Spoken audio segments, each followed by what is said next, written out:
Everybody's has trials and temptations.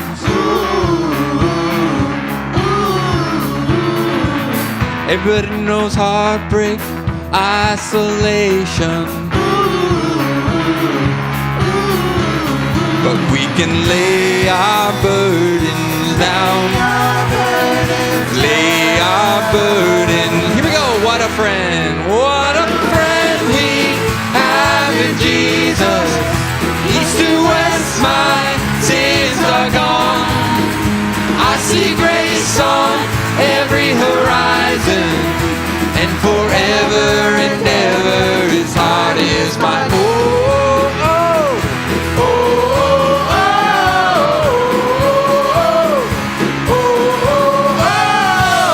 Everybody has fears, everybody got worries. Everybody knows sorrow, devastation. But we can lay our burdens down.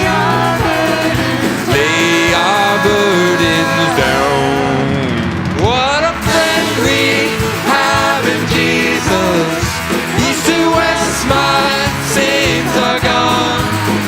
I see grace on every horizon, and forever and ever His heart is my home.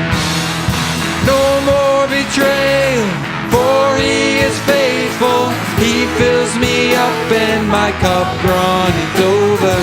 No more betrayal, for He is faithful. How He has proven it over and over. No more betrayal, for He is faithful. He fills me up and my cup runneth over. No more betrayal, for He is faithful. How He has proven it over and over, over and over. What a friend we have in Jesus. East to west, my sins are gone, and I see grace on every horizon, and forever and ever. Let's sing that one more time. What a friend we have in Jesus. East to west, my sins are gone. I see grace on every horizon, and forever and ever His heart is my home. Forever and ever His heart is my home.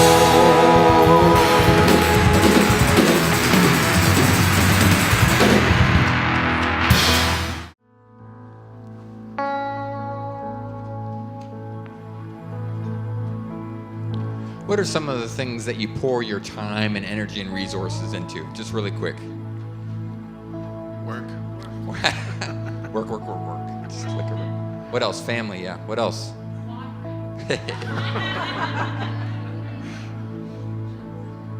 What are some other things? Gardening, yes. And the kids. Camps. Worrying. Now we're going deep.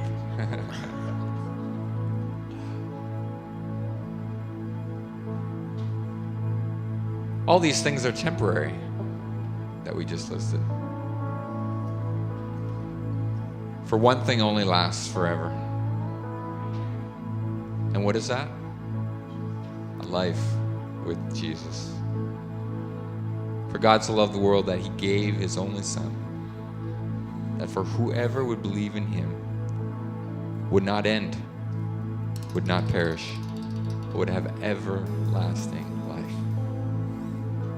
He is the only thing that lasts forever, our only King forever. Why don't you stand with us as we sing this? You are the only King forever. Almighty God, we lift You higher. You are the only King forever. Forevermore, You are victorious.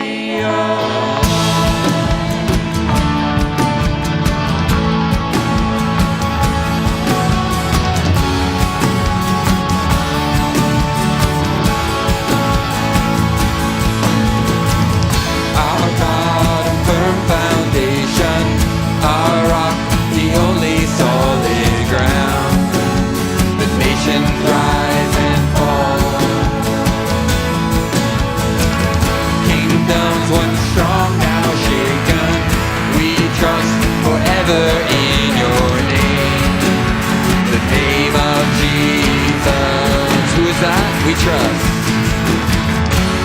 trust the name of Jesus. You are the only King forever. Almighty God, we lift you higher. You are the only King forever, forevermore. You are victorious. You are the only King forever. Almighty God, we lift you higher. You are the only King forever, forevermore. You are victorious. Yes, you are.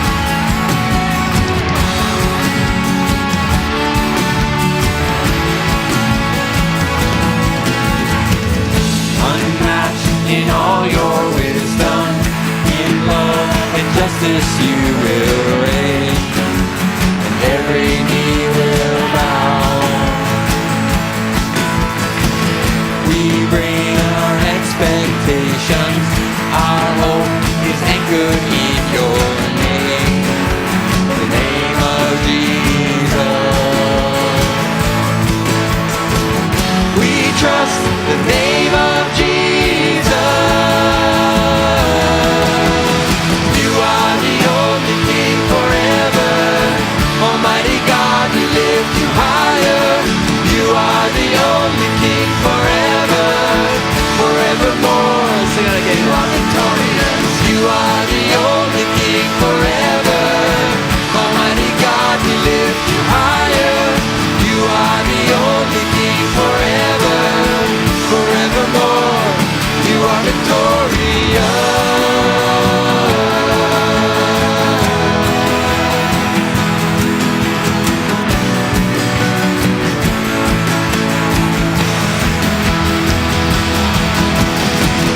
We lift our banner high.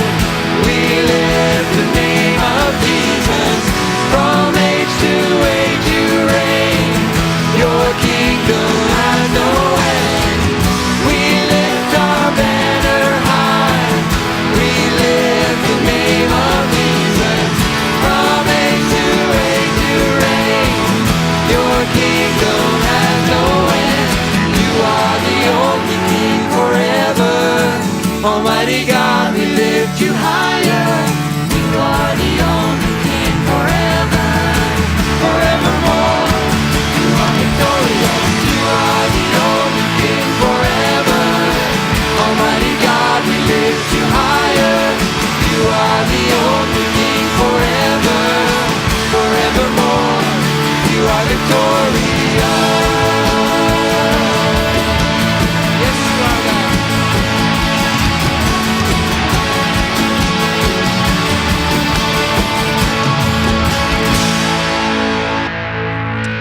Amen. You can have a seat.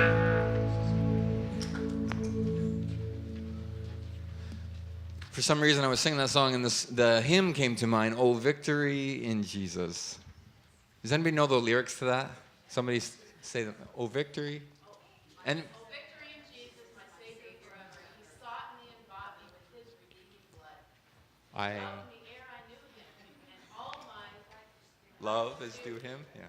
he cleansed me in victory beneath the cleansing Flood. Blood and flood. Joyce, thank you for putting yourself out there for that. Yeah. Just great words. The victorious life we have availed to us through Jesus Christ is amazing. Well, why don't we stand and sing this song? It's called Great Are You, Lord, in response, and give praise to him for these stories that we've shared together.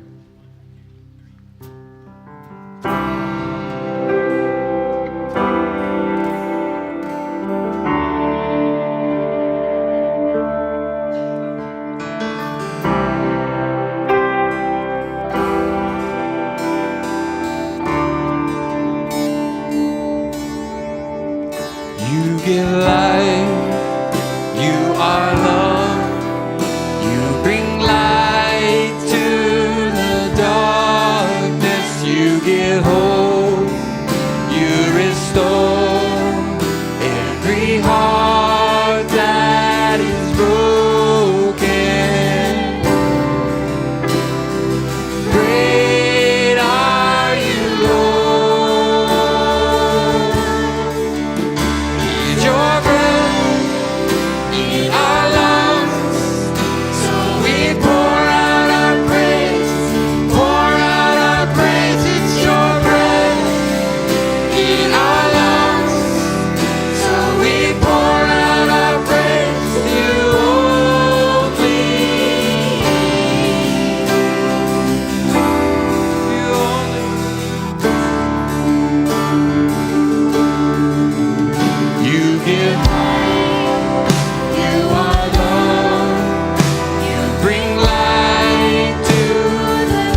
only God.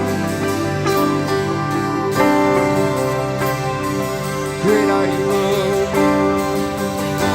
Let's sing All the Earth Will Shout Your Praise. And all the earth will shout. Let me hear you sing. Our hearts will cry. These bones will sing. Great are you, Lord. Sing together, church. All the earth will shout your praise. Our hearts will cry. These bones will sing. Great are you, Lord. One more time. And all the earth shout your praise. Our hearts will cry. These bones will sing.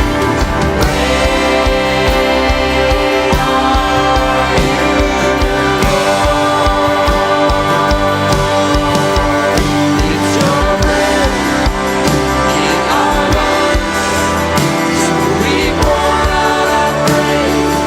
Pour out our praise. It's your breath in our lungs, so we pour out our praise. Pour out our praise. It's your breath in our lungs, so we pour out our praise. Pour out our praise. It's your breath in our lungs, so we pour out our praise to you.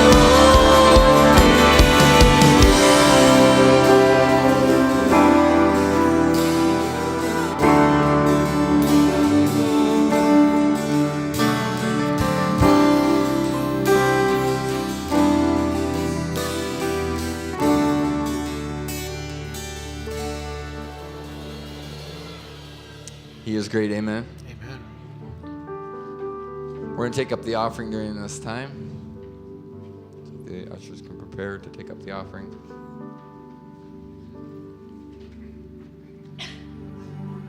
I love hearing you guys sing. Sometimes I just want to say, band, stop. So why don't we just sing this chorus of this next song together, just the voices. It goes like this. Oh, praise the name of the Lord our God. Oh, praise His name forevermore. For endless days we will sing Your praise, O Lord, our God. I cast my mind to Calvary, where Jesus bled and died for me. I see His wounds, His hands and feet, my Savior on that cursed tree.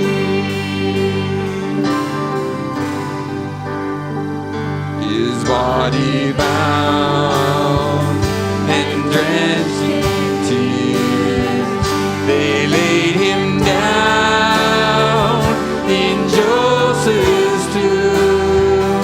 The entrance sealed by heavy stone, Messiah still and all alone. Let me hear you sing.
listen to Carolyn as she sings this last verse. He shall return in robes of white, the blazing sun shall pierce the night, and I will rise among the saints, my gaze transfixed We'll see him on Jesus' face to face. Amen.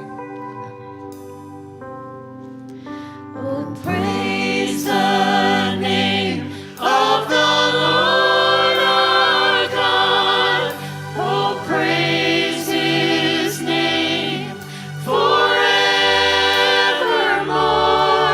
For endless days we will sing your praise. Oh Lord, our God. Let's sing it.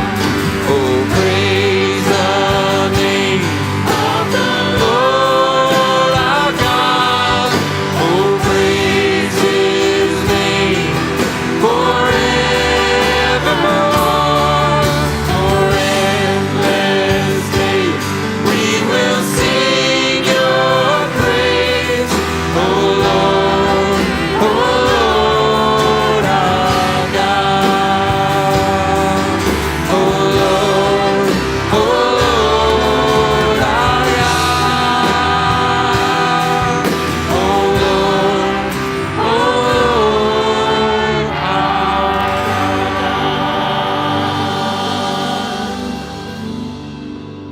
Amen. You may have a seat. It's not the end of the unhurried life, it's simply the beginning.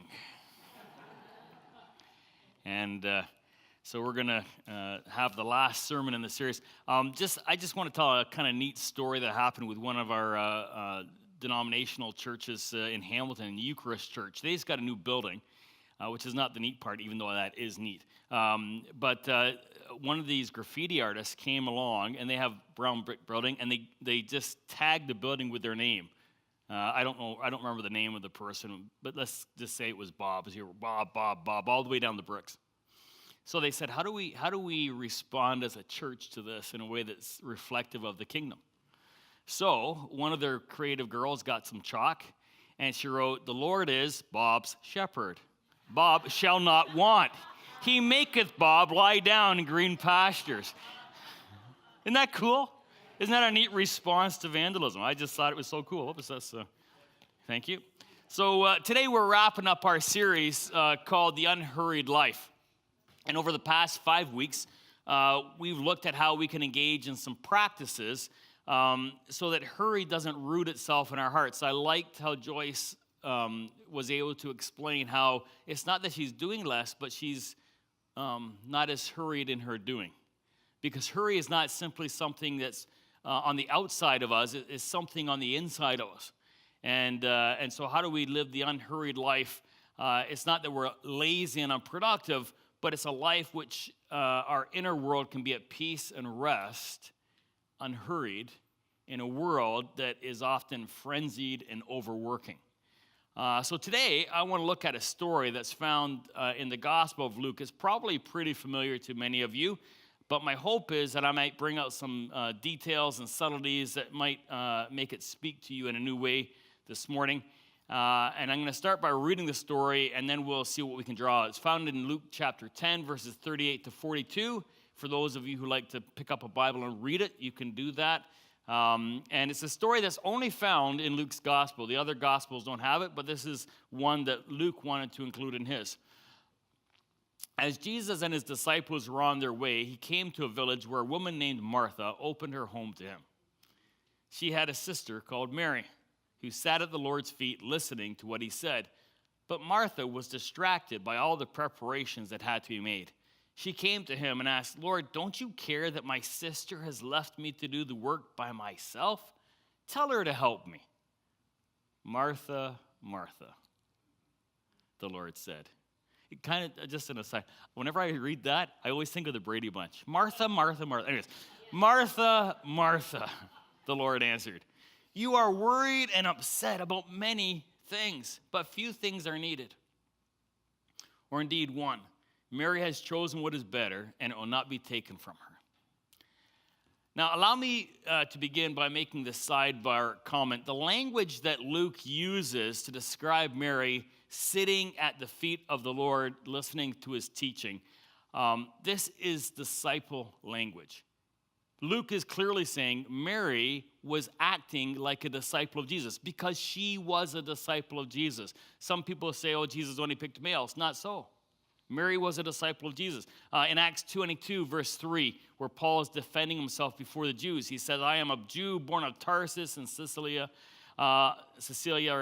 but brought up in this city. I studied under Gamaliel and was thoroughly trained in the law of our ancestors. And that line, I studied under Gamaliel, is literally, it says, I sat at the feet of Gamaliel. He was the one who was a disciple of Gamaliel, who was teaching him. And it's this in the same sense that Mary is sitting at the feet. She's studying under Jesus as a disciple. Now, Mary comes into conflict with Martha, who is busy with many preparations. Now, often we can read this story and think that what is happening is there's a contrast taking place between the one who is active and busy versus the one who is contemplative and prayerful, sitting at the feet of Jesus. I don't think that's what's going on here in the text. There is textual evidence to suggest that verse 39 would be more appropriately translated, she had a sister called Mary who also sat at the Lord's feet listening to what he said, meaning that Mary helped, but then she also sat at the feet of Jesus, whereas Martha could have sat, but she was distracted by many other things. You see, it's not that Jesus is condemning or downplaying a life of service and ministry. It's not that he's saying, oh, it's better to spend time in prayer and reading your Bible than helping people. He is not saying that.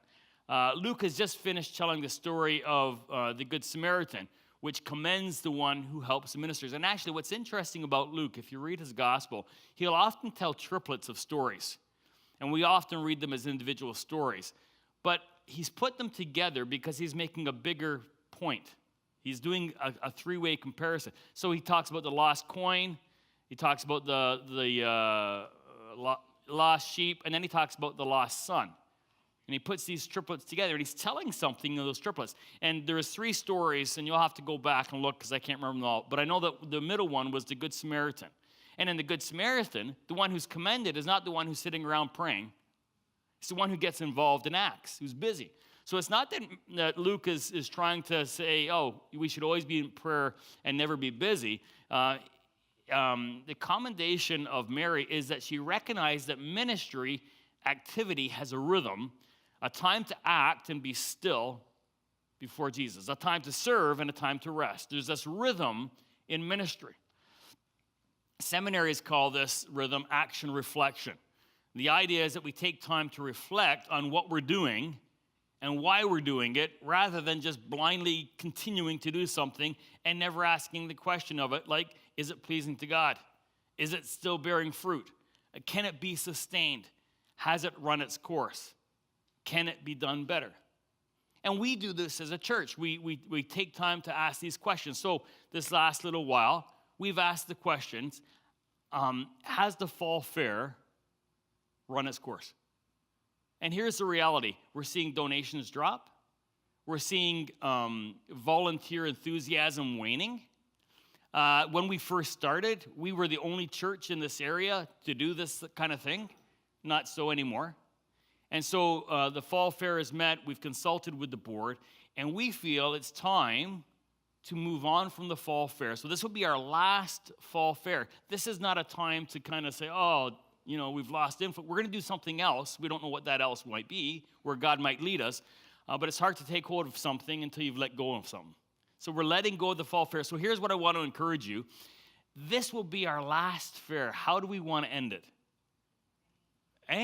Don't we want to finish well? So when it comes time to sign up for volunteers, sign early. If you know that you could take vacation then or later, take it later.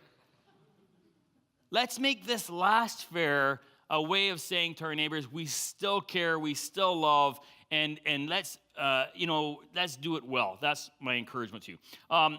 In Mark 6, after the disciples have returned from having been sent out to minister in Jesus' name, they come back, and then it says that Jesus says, come with me by yourselves to a quiet place and get some rest. Isn't that good advice for people who have been busy in ministry? Come away by yourself with Jesus, get some rest. And it's at these times when they are alone, and Jesus does this often with his disciples, this kind of activity, ministry, and then rest rhythm. And he explains to them in those places the parables, for instance. When he's alone, he asks them penetrating questions like, who do you say that I am? Action reflection is a healthy practice for those who want to follow in the steps of Jesus. And essentially, the action reflection rhythm is exactly what the practices that we have looked at through this series help us to do. Sabbath, daily meeting with Jesus, nightly preparing to receive sleep and taking inventory and giving thanks. Each of these practices allow this time of reflection on what we do and why we do it, and what Jesus might be saying. And sometimes we may even take more extended or perhaps more intentional time to be present with Jesus when we begin to exhibit some of the symptoms that Martha began to exhibit. So allow me to go through them, and if you find that you're checking off some of these symptoms in your life, then I want to suggest that it probably means that you need to spend time coming apart and being with Jesus, sitting at his feet. The text tells us that Martha was distracted by all the preparations. The verb distracted means being pulled away or diverted from a task. In other words, Martha too should have been sitting at the feet of Jesus. But she couldn't because she got distracted. They had done some stuff. They were ready. She sat down and she thought, oh my goodness, we really need homemade mayonnaise for the potato salad. And then she gets up. Really? Really? I understand you want to give Jesus your best. She wanted to give Jesus her best. I understand that she was doing things for him. The problem is the things that she was doing for him distracted her from him. What Jesus wants more than anything is not what you do for him. He wants you.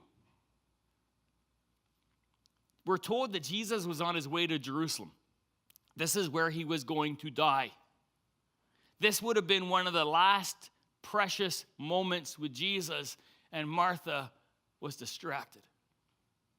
I wonder if she ever thought later on, I wish I'd spent more time with Jesus in that last moment. All because she felt the potato salad needed homemade mayonnaise. Now, you see, the distraction made her lose sight of what was important. I know a lot of parents that work lots of overtime to provide for their children. All the while, they lose that precious time with their children, never to receive it and retrieve it again. Time in which their influence and their example would shore up their child's sense of self-security, to help them with their self-image, to instill in them habits that will lay a foundation for the rest of their life. And it's traded away to earn extra money for the latest electronic gadget or trip that's outdated or forgotten in 3 months. They get distracted by many things. Distraction for the most important things in your life, which are often not things at all, is one of the symptoms that you're in need of being still. Jesus tells Martha that she's worried and upset about many things, and you will find that when you're anxious on the inside, worried and upset, and restless on the outside, these are symptoms of a life that needs to come and be apart with Jesus. So here is the irony of this very symptom. It tells us that we should be still because I find myself anxious and restless, but because I'm anxious and restless, I can't be still. I can't tell you the number of times I've gone to pray, and within 5 minutes, I'm doing something in my head that is not prayer. Okay, maybe 30 seconds later. It's just really fast. Dear Lord, help Wayne. Oh, Wayne, this morning I meant to tell him I should maybe write this down. Oh, I don't have a pen and a paper. I'll just go get a pen and a paper. Oh, there's Wayne now. Hey, Wayne, I was just thinking you need to do this. And then, what was that? Oh, yeah, no, I'll get that. I'll get to my office. And the next thing you know, it's an hour and a half later, and I think, what was I doing again? Oh, yeah, I was praying. I'm sure none of you are like that. Author Lucy Shaw writes, I'm an impatient, restless person. Slowing down and waiting seems like a waste of time. Yet waiting seems to be an inevitable part of the human condition. Henry Nouwen said, waiting is a period of learning. The longer we wait, the more we hear about him for whom we are waiting. And Eugene Peterson's paraphrase of Romans 8:22-25 resonates with Nouwen. Listen to this. Waiting does not diminish us any more than waiting diminishes a pregnant mother. We are enlarged in the waiting. I like that. During a time of waiting, God is vibrantly at work in us. Now, I know some people say that they aren't that type of personality because there's waiting types of personalities, right? I'm not so sure that Peter, the apostle, was a waiting type of personality. But Jesus took him aside. Martha probably wasn't that type of personality. But perhaps that's exactly why she needed to sit at Jesus' feet. I don't even think the apostle Paul was that type of personality. You don't get the impression Paul was a sit and wait kind of guy, do you? J.H. Howlett, in his study of the letters of Paul, he writes this about the apostles' imprisonments. What a life Paul would have lived had he been free to do whatever he liked. It is notorious that when a man is made a leader, his days become so crowded that it is a rare thing for him to produce his greatest books. And who knows but that if this great apostle had had more temporary freedom, we might have had less permanent fruit. Sometimes the Lord permits our seclusion in order that we might do a larger work. You see, if Paul had been not imprisoned, we may not have much of the New Testament. But friends, better than being put in prison or getting sick or being laid off or any other number of ways that God can allow so that we might slow down is that we take time to be at the feet of Jesus. Now, there's another symptom of Martha's hurried heart. Martha does what any other anxious, distracted, worried person would do. She complains, because that always helps. She comes to Jesus and she says, Lord, don't you care that my sister has left me to do the work by myself? Tell her to help me. Now, I could have put all kind of emphasis on that, right? Lord, don't you care that my sister has left me to do this work by myself? Tell her to help me, right? You can just feel the lack of Christian fruit there. And in short, Mary is ticked off. And she is ticked off with her sister Mary, and she's ticked off with Jesus. Friends, when you find yourself getting short with others and even mad at Jesus, it's a symptom of your heart captured with hurry. You need to get still with Jesus. It is not saying you need to stop being ticked off at Jesus, because if you could stop, you probably would have an unhurried heart. First, meet with Jesus, get unhurried, and then you'll find that the ticked offness, is that a word? That it dissipates. Author Mike Yaconelli says this, I travel a lot, and I come to San Francisco one night and missed my connection back home. I was angry and upset, and I called my son on the phone. I wanted him to encourage me. I said, man, I'm stuck in the airport. It's been a horrible day. I've been traveling too much.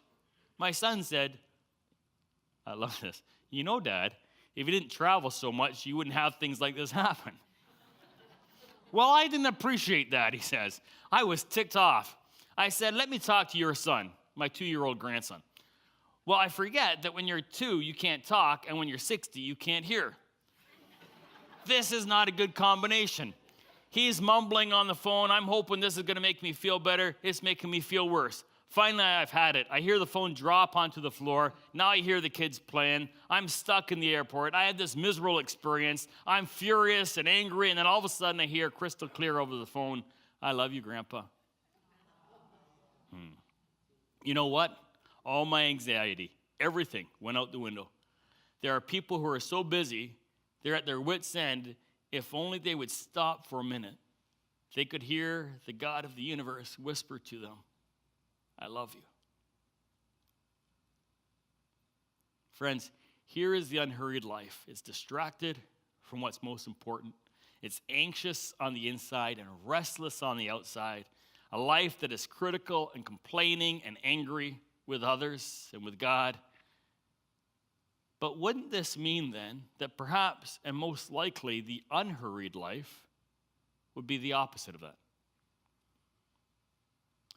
What Martha was doing wasn't necessarily wrong, but we are told that in that situation, Mary chose what was better. What if an unhurried life helps us to discern and choose what's best?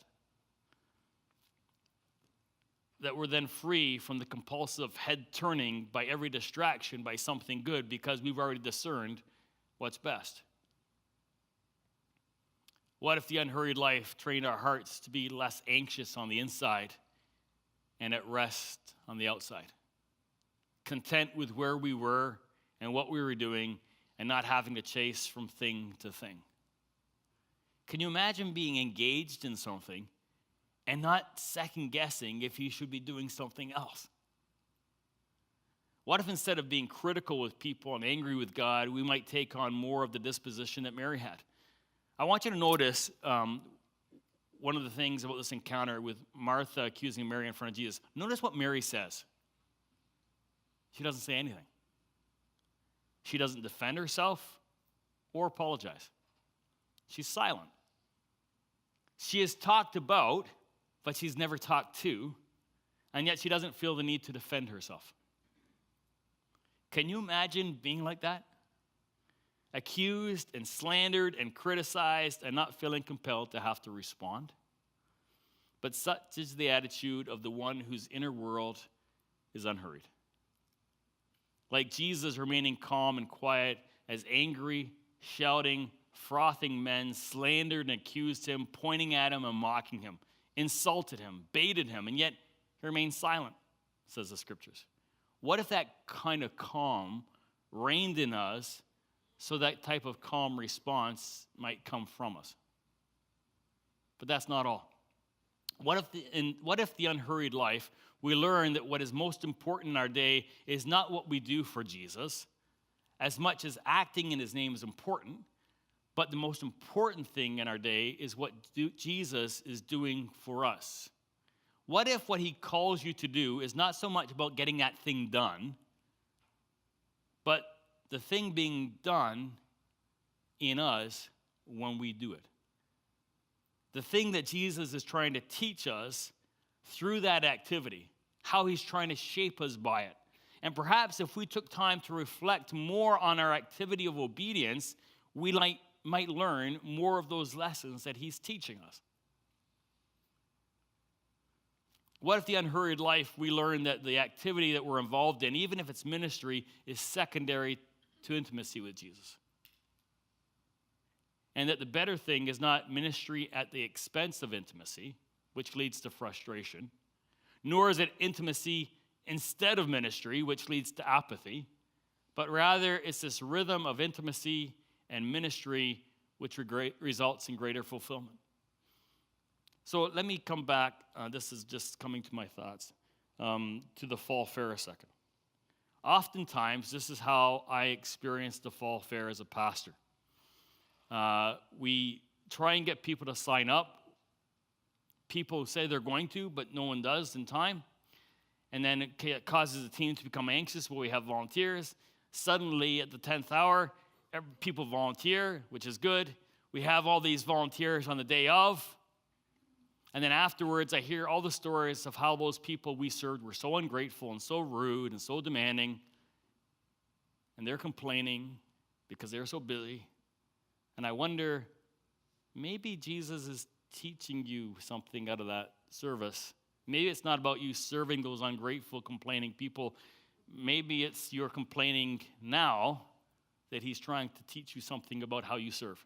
Is it possible that when we do the fall fair this year, we could do it well? That our attitude would be right and not just our actions? Because we're taking time to reflect, what is Jesus teaching me and doing in me in this service opportunity?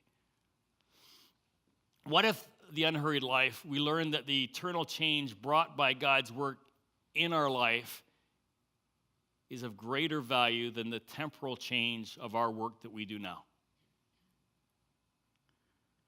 If in the story we have a type of allegory where Martha is the hurried life and Mary is the unhurried life, we find that Martha is distracted and Mary is listening. Martha is working and Mary is resting. Martha is worried, upset, critical, and angry. Mary is content, non-defensive, not bothered. Martha is about many things. Mary is about one thing. Martha is doing a good thing, but Mary has chosen a better thing. Friends, which kind of life is more compelling to you? Who would you prefer to be like, Martha or Mary? Then why do we resist the tender call of God to simply be with him? Why do we resist this if we know this is what we long for and what's best for us? John Ortberg writes this: ministry must be done in a rhythm of engagement and withdrawal. Wise followers of Jesus have always understood solitude to be a foundational practice. Jesus engaged in it frequently. But what makes it so important? Solitude is the one place where we gain freedom from the forces of society that otherwise restlessly mold us. It is, in one old phrase, the furnace of transformation. Dallas Willard noted an experiment done with mice a few years ago. A researcher found that when amphetamines were given to a mouse in solitude, it takes a higher dosage to kill it. Give it to a group of mice, and they start hopping around and hyping each other up so much that a fraction of the dosage will be lethal. So great is the effect of the world on mice. In fact, a mouse given no amphetamines at all, placed in a group on the drug, will get so hyped up that in 10 minutes or so it will be dead. In groups, Willard noted, they go off like popcorn. You would think only mice would be so foolish as to hang out with other mice that are so hopped up, so frantically pursuing mindless activity for no discernible purpose that they put their lives at risk. You'd think it'd be only mice that would do that. Friends, over these 6 weeks, we've explored how we can begin to engage the unhurried life. It's not about doing less necessarily, because hurry is not an outward state, it's an inward state. But I wonder how much of your life and routines have changed. I'm not sure that sometimes we choose based on the right reasons. I think often what we do is we say, is this convenient to my lifestyle? If your lifestyle was so perfect, you wouldn't need to change it. It's not always about convenience sometimes. I know these things aren't necessarily convenient. It's much easier to work on Sunday than to Sabbath and rest.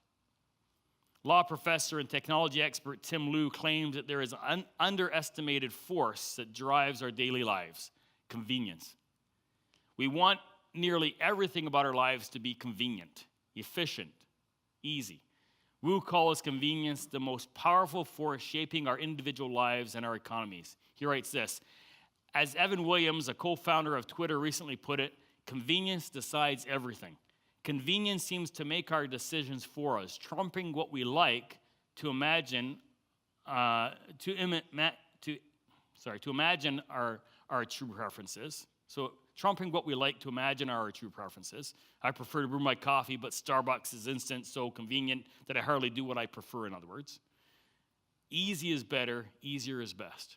You see, I'd prefer to have my own brewed coffee, but it's not convenient for me to wait those 3 minutes for the brewer when I can just drive through and pick it up at Starbucks. Of course, there are benefits to some of life's conveniences, but he also warns that there can be a dark side. Wu argues, with its promise of smooth, effortless efficiency, it threatens to erase erase these sort of struggles and challenges that help give meaning to life.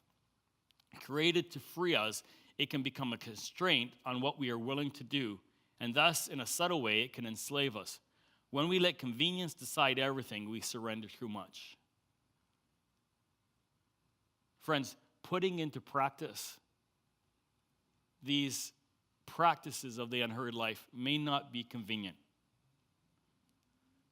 But if the unhurried life is something you desire, something has to change. And over these past week, we've looked at some practices and attitudes that you can begin to exercise. And while this series is called The Unhurried Life, this is one area you may want to hurry to decide to make changes. Any questions about this sermon or the series at all?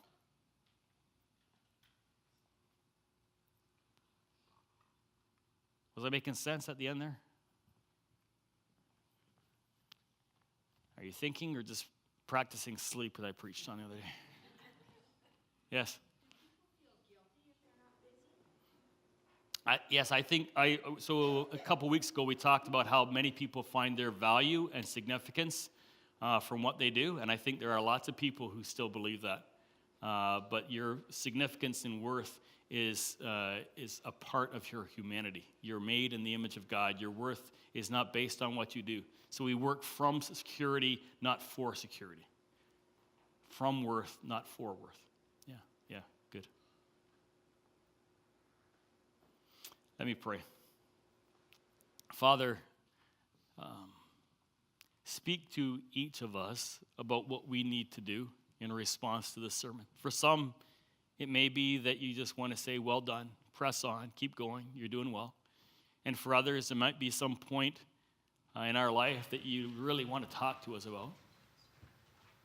You might be saying, come apart, sit at my feet, be with me today, and spend time with you. It may be that there's certain habits that we need to begin to practice that we've let slide and we know it. Lord, turn us back towards you. This is not to fulfill rules. It's about living the best life that you've created for us to be engaged in. You've made us for intimacy with you so that we might be the best type of people we can be. So, Lord, continue to help us to pursue a life that's unhurried so that we might be the best versions of ourselves and be the most productive versions of ourselves. We ask this in your name. Amen.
over the course of this series, I've had to write an 8,000-word essay.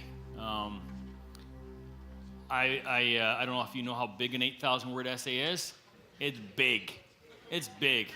And so when I first started writing the essay, because I wanted to get it done, I was working on it, and I knew I needed a footnote, but instead of finding the source, I just put a little note to my, like, FT footnote, find it later, right? So the first couple of pages got all these FTs of things I got to follow up on, and there are certain words that I knew I should replace, but I didn't have time to look for a new word because I just wanted to get the thoughts down. I was rushing.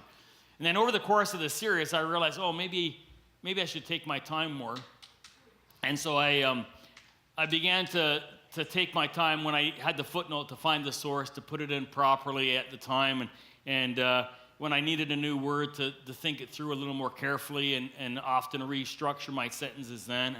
And then the further I got in my course, I realized, I should probably pray, because I'm doing this to kind of grow spiritually too. And so I would spend the first 10 minutes, not a lot of time, just 10 minutes, God help me. Because oftentimes I didn't feel like writing the darn essay anyways. And all I wanted to do was get it done.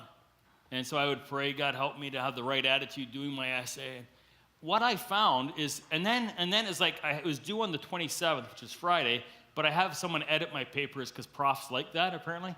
And so she said she needed like a week early, which would have been the Monday. And so it's like, I got less time, but still I'm going to be this unhurried person. It was really hard. I was just like, everything inside me was tingling, right, trying to, and then I find out Mark gets out of prison, and I thought I should go see him. And I thought, I'll pick him up on the Wednesday. Told I can't. I said, well, I'll come on the weekend. He said, you can't. I go, what day can I come? The only day was the Monday. That was my day off. I was going to finish my essay. So now I got to go visit Mark on the Monday, which means I got to get it done. And it's like, maybe I'll have to work on Sunday. But I've been doing this series where you're supposed to take Sabbath off, right? And it's like, just everything inside me getting tense. And then Mary Lynn dies. And I got the funeral. And it's just like, this stupid essay, So I go in on the Saturday after the funeral, and I pray, God, I got to get it done. And a miracle of God, it got done. But I'll tell you, the thing that bugged me most, the hardest part to finish in all that essay, was going back and finding those darn footnotes. I should have done it when I was thinking about it, all right? But the last half of the essay, it was like I didn't have to touch it hardly because I had taken my time. Could it be that the unhurried life is actually more productive, quicker? Could it be that that if I had just practiced that from the beginning, there wouldn't have been all that angst in me in the process? I don't know. Maybe Jesus knows what he's talking about. I don't know. Why don't you? I know. Hey, why don't you try it? Why don't you actually try it? Why don't you actually allow yourself to engage the disciplines, as hard as I know it is, because I know it's hard, because I'm not the type of person that likes to rest either. It's not my personality. Maybe it's nobody's personality. Maybe all of us struggle with this area, and it takes discipline. Maybe that's why he calls us disciplinaries, disciples. So this week, go with the grace of God to discipline your life, to practice those things that help you to live the unhurried life of Jesus.